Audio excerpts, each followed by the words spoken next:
السلام عليكم ورحمة الله، مرحبا بكم أخواتي الغاليات في فيديو جديد. اليوم جيتكم باقتراح جديد، نوع آخر من الكيك أخواتي بمقادير اقتصادية ومقادير اللي بسيطة بزاف بزاف. تحضروا ألذ كيكة اللي تقدروا تفرحوا بها العائلة ديالكم أو لضيافكم. فعلا تستحق التجربة، وكي غادي تشوفوا معايا بطريقة بسيطة وبدون طراب كهربائي، وكيجي كيك اللي خفيف خفيف بزاف بزاف كي كيبان معكم في الفيديو، وواحد الكريمة اللي جد رائعة ومنعشة. كنتمنى الفكرة ديال اليوم تعجبكم وتدعموا الفيديو بلي لايك. بارك الله فيكم وجزاكم الله كل خير، وشي تعليق ولا قليب او دعيوة او شي كلمة الله يحفظكم ليا.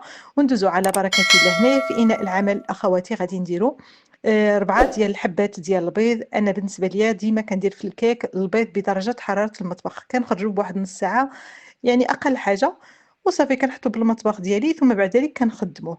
هنايا عندي كاس اولا كوب نتاع السكر، مع غادي ندير شويه من فانيلا سائله. ممكن نديروا السكر الفاني واحد الساشير، شيشه نتاع الملحه. والمقادير غنحاول ان شاء الله نخليها لكم مكتوبه في صندوق الوصف. بالنسبه لي هاد الكيكه غادي نقسمها بالحامض، وانتم الا ما بغيتوش ديروا الحامض ممكن جدا تكتفيوا بالفانيلا. بالنسبه لي غادي نستعمل الحامض، غادي ندير القشره نتاع الحامض. والامانه هاد الحامضه ما غاديش ندير القشره ديالها كامله، غندير فقط يعني الكميه اللي بانت ليا مناسبه. وهنايا غير بالطراب اليدوي غادي نحاولوا نخلطوا هذا البيض والسكر. وبالنسبه للسعه نتاع الكوب كيقيس 160 ملي، بالنسبه للاخوات اللي كيسولوا على القياس نتاع الكوب. والمهم اخواتي بالنسبه للكوب فقط اللي ديروا به المكون الاول، يعني اعتمدوا في جميع المكونات. هذا الشيء اللي غادي نقدر نقول لكم. صافي هنايا كنديروا الزيت نفس الشيء كوب عامر. وكنحاولوا نضيفوه بالتدريج، وحنايا كنضربوا في البيض والسكر وكنضيفوه بشويه بشويه. هنايا راه غير كنسرع معكم المقاطع، اما انا راه كنخلط غير بشويه عليا. وهنايا غادي نضيفوا علبه نتاع ياغورت بمذاق الفاني. فانا هاد الكيكه غادي نديرها بالحامض او نسمها بالحامض، ولكن ممكن جدا نتوما تكتفيو فقط بالفانيلا الا ما كانش عندكم الحامض، او لا ما كيعجبكمش، لان كيبقى يعني ذوق الحامض اذوق. يعني الناس كاين اللي كيعجبهم وكاين اللي لا. هنايا غادي ندير 2 اكواب نتاع الدقيق ونص، وغادي ندير 14 غرام من خميرة الحلوى. وضروري أخواتي أنكم تغربلوه بهذه الطريقة مباشرة على المكونات أو على خليط السائل. يعني غادي نضيف النص نتاع الكوب اللي كنتبقى لي، والمقادير راها مضبوطة أخواتي. غادي تشوفوا معايا تاني القوام اللي غادي نتحصل عليه.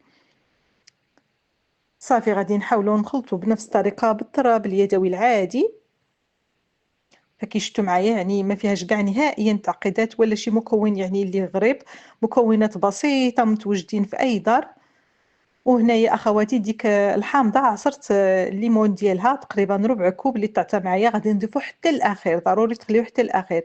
وإلا بغيتو تحتفظوا فقط بنكهه نتاع الفاني ممكن ديروا داك ربع الكوب ديروه ماء. يعني عندكم الاختيار على حسب نتوما وكيفاش تبغيو تنسموا الكيكه ديالكم. فكي كتشوفوا الخليط نتاع الكيك كيكون على هذا الشكل.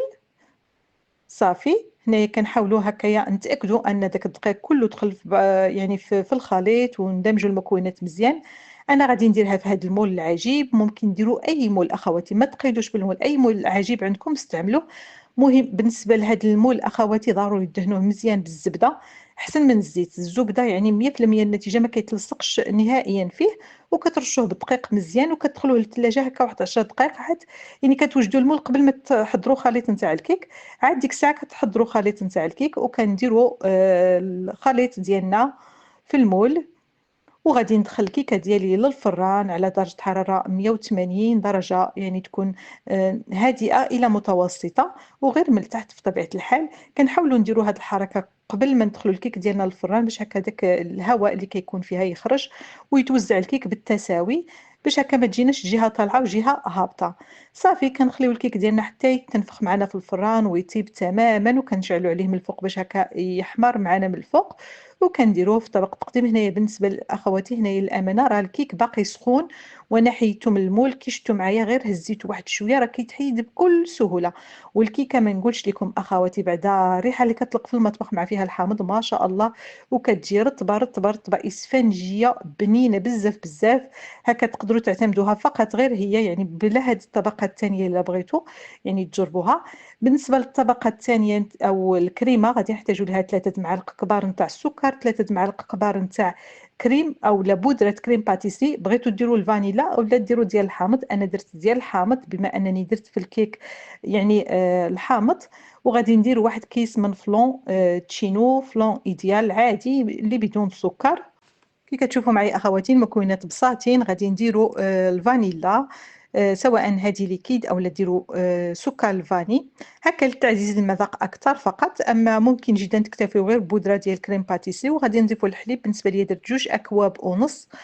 بالنسبه لنفس الكوب اللي درته في الاول اللي كيقاس 160 ملي، كنحاولوا نديروا في الاول غير كميه قليله من الحليب. كنخلطوا دوك المكونات، عاد كنديروا الكميه كامله نتاع الحليب هكا باش ديك البودره دغيا دغيا تندمج معايا وما تكتلش معايا. صافي هنا غادي نشعلوا على النار ومع الاستمرار في التحريك. يعني ضروري الكريم باتيسري معروف اخواتي ضروري تبقاو هكا يديكم عليها. صافي حتى هكايا كتقل معكم وتختار بهذه الطريقه. هنايا في الاخير كنضيفوا واحد المعلقه صغيره نتاع الزبده. الا ما كانتش في الدار ماشي مشكل، تقدروا انكم ما ديروهاش، غير هي كتعطي واحد اللمعه. والامانه هنايا ملي كنضيفوا الزبده راه كنطفيو على النار، يعني راني طفيت على النار عاد ضفت ديك الزبده، يعني كتذوب غير في ديك الحراره نتاع الكريمه. صافي وكنخويو مباشره الكريمه على الكيك.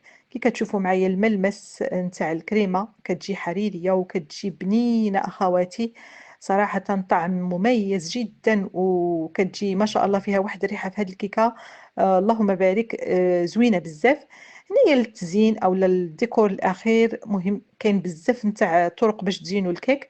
بالنسبه لي درت هنايا كراميل جاهز. الا بغيتو ديروه في الدار ممكن جدا، راه كيدار غير بالسكر. الا بغيتوني نقدمه لكم في احد الفيديوهات القادمه ان شاء الله، الا لقيت تفاعل في هذا الفيديو طلبتوني عليه فلما لا غادي نقدمه لكم بكل فرح.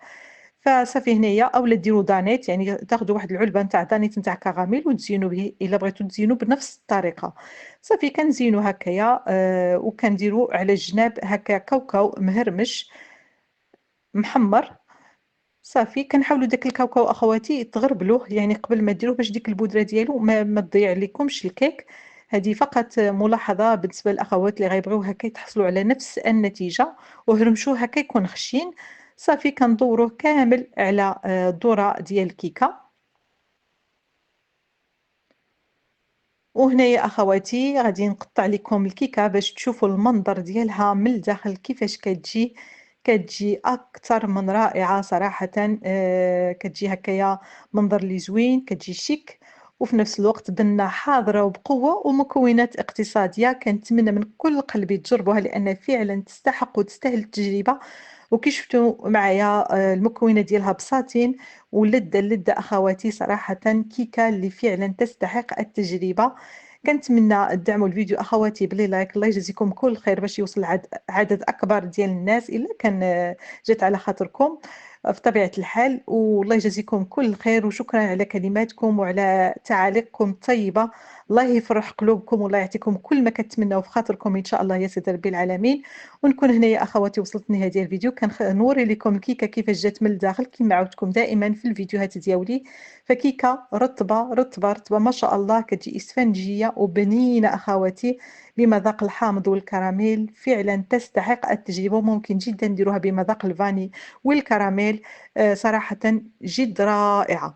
هنايا نكون وصلت لنهايه ديال الفيديو. خليتكم اخواتي على خير ونتلاقاو في فيديوهات وافكار وصفات جايه ان شاء الله. مع السلامه.